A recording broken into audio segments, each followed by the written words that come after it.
Hello, this is Bunting, and today we're discussing the art of sound design and arrangement in the style of your boy, Charles.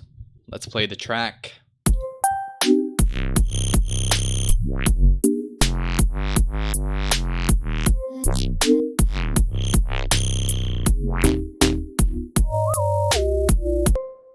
Amazing, awesome, right?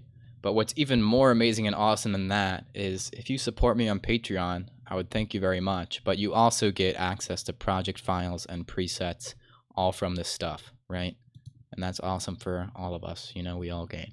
Anyways, how does he do it, right? The first thing I'm going to go over is the sound design, the cool basses and everything, then the arrangement, right? But let's start right off with the first beefy boy right here.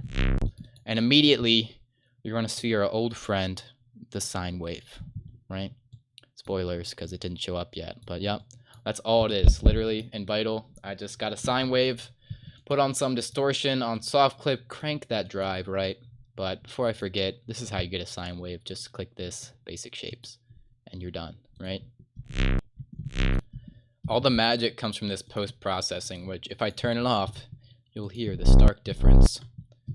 That's already usable, right? But I want a little more crunch, right? And for crunch, you have plenty of options, right? You might get a freaking notepad because Ableton has a lot of distortion stuff. Saturator, right?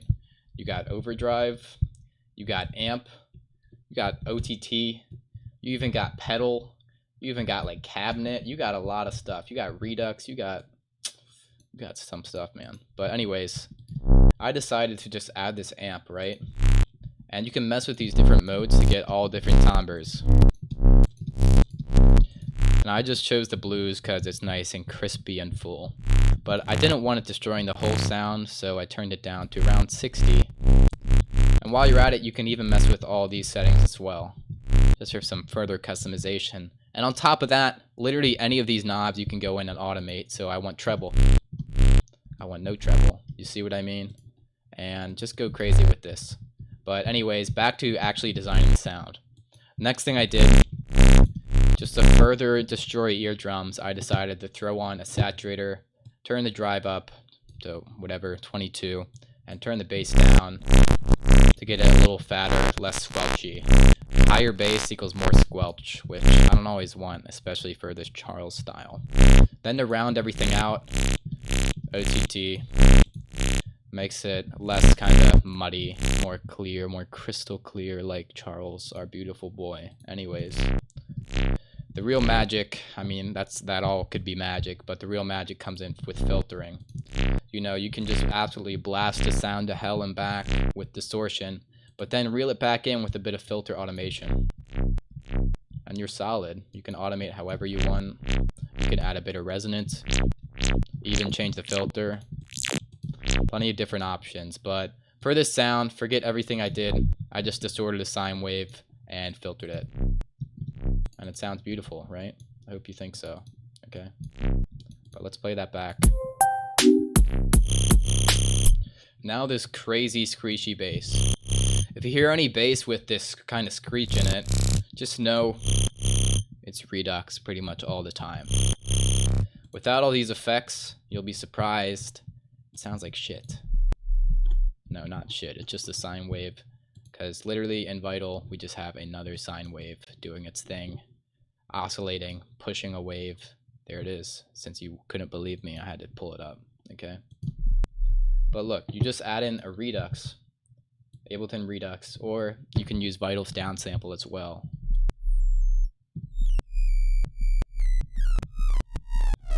Look, you get a different timbre for each little twist of the knob. You can put it on soft mode to get more precise. I just found 14 was close to the one he had in Mercy Falls, so I put it on that. Now, after we got that clean harmonic, we just blast the fuck out of it with amp. Amazing, right? Here's something that's kind of important, but look. So if I distort it before putting on, you'll notice the sound is very different. That's because Redux, it gets the cleanest screech when it's on a clean sine wave. No distortion, nothing yet. That's why there's such a stark difference from before and after. A little too much of a stark difference, I'm scared. But as you see, this is literally the same amp as I used here. You can for sure use any kind of amp setting you want. This I just liked it. Thought it sounded Charlesy. Now just to further blast it to oblivion. It honestly didn't need it, but I don't know. I'm a crazy guy. I just also turned the drive up on this, turned the bass down, and I turned on soft clip. Because soft clip, it stops it from getting into the red, and it changes the timbre a bit because it's brick walling and nothing's getting louder, it's just getting squashed. Bit of OTT after that really rounds it out, brings the volume down a bit, and a filter, which I didn't end up using, but I use it over here. Filters are always welcome, okay? And at the second part, I just did a bit of sine wave pitch bending, just with the pitch wheel and Vital. Now, how do you do that? Overall, a lot of Charles stuff, sine waves, distortion, cool effects, filtering, and pitch bending, right? So here's the pitch bending part. Literally just twist this wheel, and there you go. You can draw it in whatever you want. Here's one thing, though, that's pretty important. If you want to pitch bend more than just that small amount, you can just turn up this bend range. So now it goes a full octave.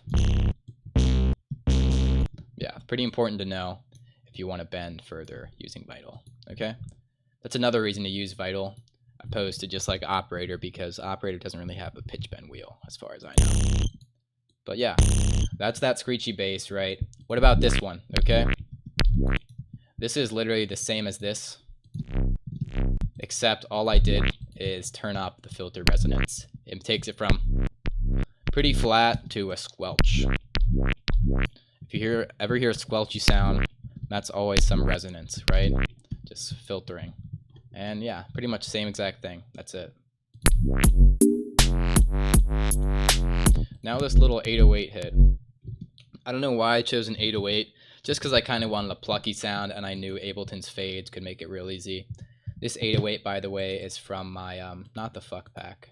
It's from my 1K sample pack, which is free, right? Along with a bunch of other free stuff. Link in description for all that. But yeah, without it, it sounds like just a bit of saturation, beefs it up, and a bit of overdrive. Overdrive is cool because you can get really specific about the distortion. As you can see, dragging it around puts it in a different location on the sound, gives you a very different timbre each time. But yeah, I just liked it there. You can also twist all these knobs for cool stuff and automate everything. Automate everything for cool results. But gets you a fatty pluck. Okay. And this is literally, as you can tell, the same patch, except I just changed the filtering. You see, just one patch with different filtering can give you quite different results. Very versatile stuff right here. Okay. Now there's just a few more basses before I go over the melodic stuff and all that, right? This bass right here. So this bass, it has a lot of movement going on, right? And movement and a lot of these distorted bass sounds, they all come from filters, right? So we have the classic, just destroy the fuck out of it with a saturator, distortion, overdrive, OTT, route it out. But look, when I add this auto filter on notch mode and I do a little automation, there's a bit of subtle movement, right? And you can really mess with it. Kind of a neuro-inspired thing. But notch filters are great for just subtle movement to any sound. You can use hella, you can use one, just have fun with it, right? Okay? But then the womp here, that comes from this filter, just giving it a little womp. You know, it's just doing cool stuff. But anything you want, automate it. Now, because Charles sometimes like to mess with stereo, here's one note though. Definitely bounce all your subs, all your bass frequencies to mono on your master, right? How do you do that? Look up bass mono in Ableton, and there you go. Whoops. Now, the bass frequencies are mono, but your high frequencies can pan around. Just because if your bass goes in stereo, it will lose a lot of the impact and not sound good at all. But yeah, do that. And also have a dedicated sub for all of this. I know this is just all just drawn in with no dedicated sub, but you want the sub to be consistent and slappy, so just draw on your own sine waves following everything. It's tedious, but worth it, okay? Now, actually, how did I do that on the auto pan, right? since you're asking so kindly. Just turn the amount up. It's already panning between your ears. You can change the rate, change the amount it pans. You can make it pan in a rhythm or just off a rhythm, and that's it. Now this second little iteration, it's the same thing, just different filter effect. And also I just changed the little 808 shape, which doesn't really make much of a difference, but yeah.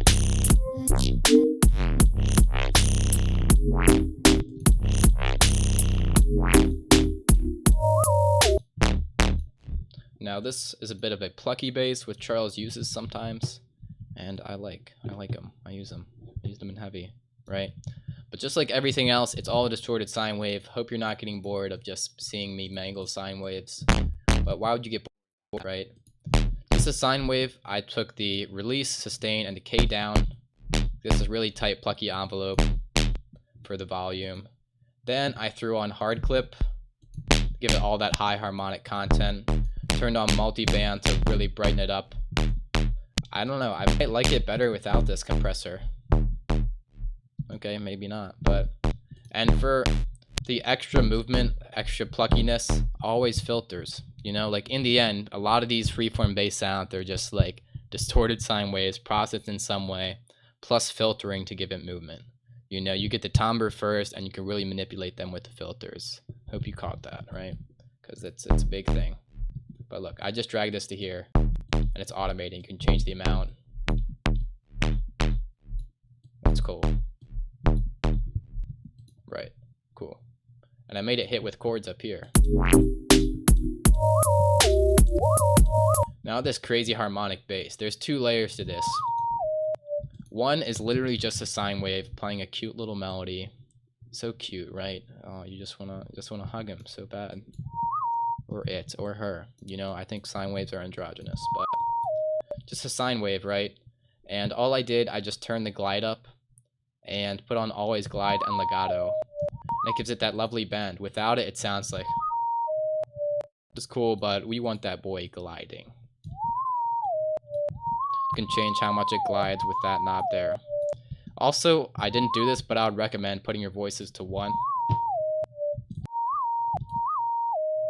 That gives you a little tighter glide, because when it's on 1, only one voice will trigger at a time. So if you play more than 2 notes or anything, it'll only play 1. Basically, long story short, it's better. It glides smoother. Okay, so that's one layer, right? Now this freaking sick layer, honestly, right? So turn off this Ableton effect so we can hear what's going on first. Like, I freaking love that, man. About to steal that for one of my songs or something, if it ever opens, right? As you can see, nothing going on, just a sine wave, right? Except we're utilizing this excellent harmonic series wavetable.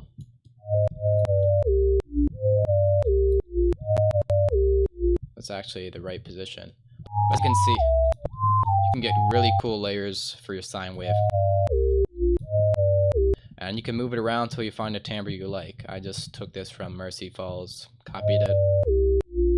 And you can mess with the pitch too. Plenty of cool stuff to mess with. And this is literally just straight up layered with a level, no FM nonsense or any of that. And together you get that beautiful amalgamation. Okay.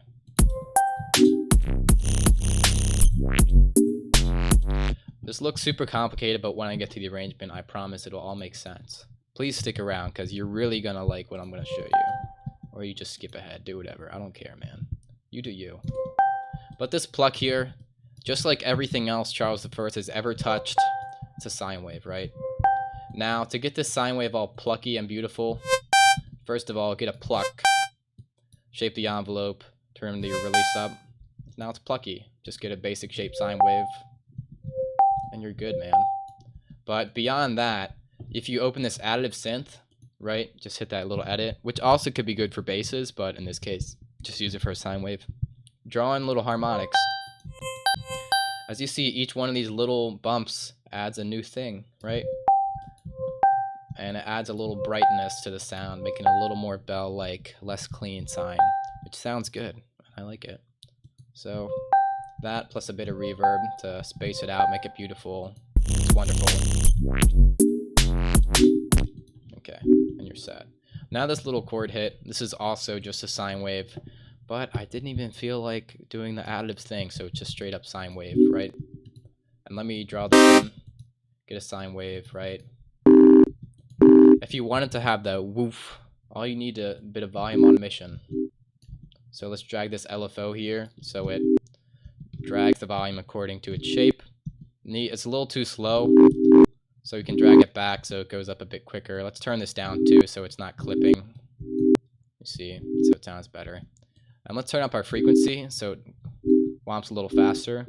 And that's how we like it. Except I don't like it just restarting at the end. Kind of makes it clicky and weird. So I'll put an envelope so it just stops as soon as it triggers. And you're set, man. That's a beautiful chord. Except I added a bit of reverb in Vital. I'm just going to do it in Ableton because it's quicker. One thing I just realized now, I think Charles might use Ableton reverb, right? Because it almost adds this like redux kind of squelchy, not squelchy, screechy bell effect to your sound. That's kind of beautiful. I'm going to take note of that. You too. We're learning in real time. But one last thing, I pitch bent this, right, in Vital. There it is. Get that little wow. And this is the same exact patch, also pitch bent, except I just reshaped the envelope, right? I took it from to, now it plucks. It's a plucky chord instead. Okay, awesome, awesome stuff. Quick note on the drums, get some hip hop like choppy things, some banging trappy drums, and just like a little basic hi-hat, you're good, man. 80 BPM, by the way, that kind of halftime feel. Charles likes that. One last thing, I put a little vocal sample, just pitched it, added delay. That's it. Okay, but how the fuck do you arrange stuff as complex as this, okay? Hope you stuck around because the real gems are at the end of the video, I'll tell you that much, right? But if you take all this stuff, you can reduce it down to 3 things, right? You have your melodies, right? Your chords, and your bass, right? Right? And really, that's it.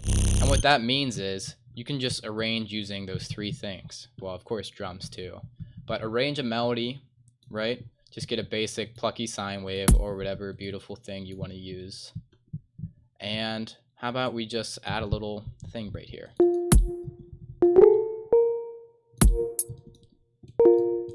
Just going to do this in real time to entertain you.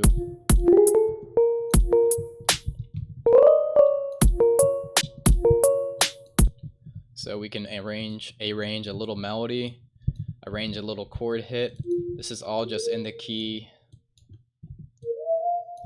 of F minor.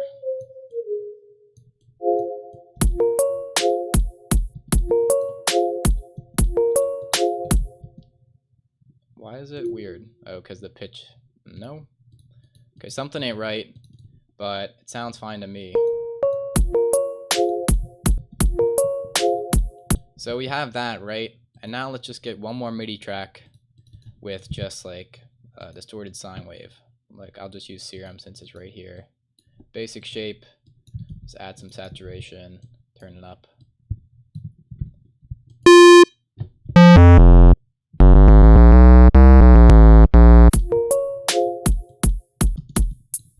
Okay.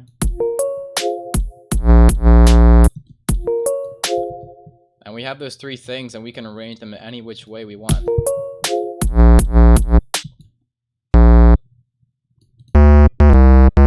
Add a little melody while you're at it to the bass, or a bass line.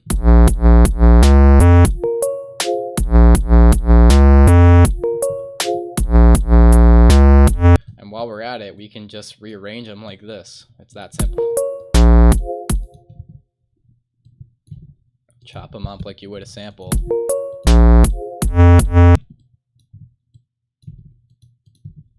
And you see, just like that, we took this simple arrangement, made it a little more interesting.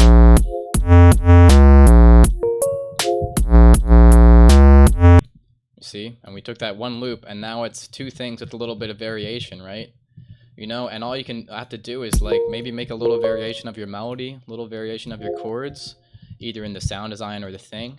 But for the bass, I mean, you can already use this as a song, right? But if you want that crazy Charles the First, crazy stuff, just duplicate it and switch up your sound design between parts. Okay, so look, I'm just gonna arrange this so we have like, how about this part, it just has a little hit, this part changes up, and on the last hit it's kind of a fill thing. Took that pretty simple riff and arrangement, right? And we're gonna make it crazy. All right, the first thing, I just think some auto filtering would be welcome to make this bass a little more interesting. Maybe turn the depth up.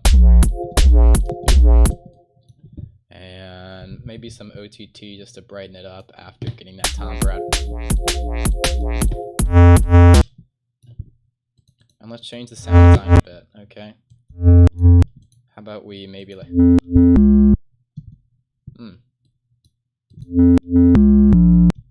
And that's it. That's really all you need. See? It's that simple, bro.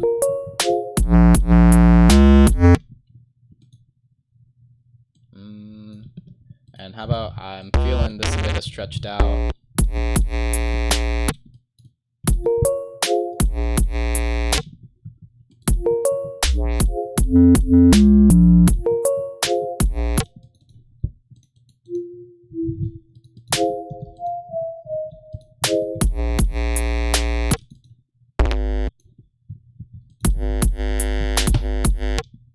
I'm really just feeling it out at this point.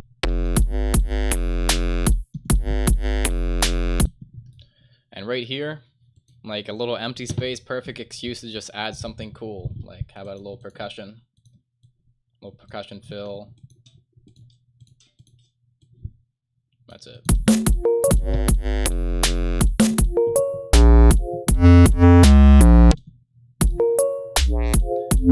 And back to before we started varying up the sound design and whatnot with all these cool stuff we do. Like in the end, it's just melody, you know, a chord and bass, and you can just interweave them together in many, many ways for infinite variations and infinite beauty, right? But without further ado, that's about all I have to show you, right? But one final thing, I do have a website where you can find all my links, all my social media, right? But you can also get lessons from me if you're interested. Also, check out some sample packs for some fatty drums, fatty basses, a bunch of presets, and a lot of free stuff too, right, if you're into that. But that covers it. Thank you so much for watching. You guys make this all possible. Thank you so much for your support, right? Be sure to comment your suggestions for future videos. I read them. I love reading them. Thank you for commenting. And like if you like the video, that'll help me a lot in the algorithm. And also subscribe, you know, subscribe because that's awesome. You get to see more of my videos and it supports me more than you'd ever know. Just check out the description. There's plenty of links. You can join a Discord where you can talk to me and plenty of other producers in the same mindset, right? But that's all I can think about saying. Really hope you guys enjoyed this video and learned a lot from it. I think this one, in my opinion, this was a banger vid, okay? But you don't care. You just care how to make them now. I'm playing. But this is your boy Bunting. Thanks for watching and peace out.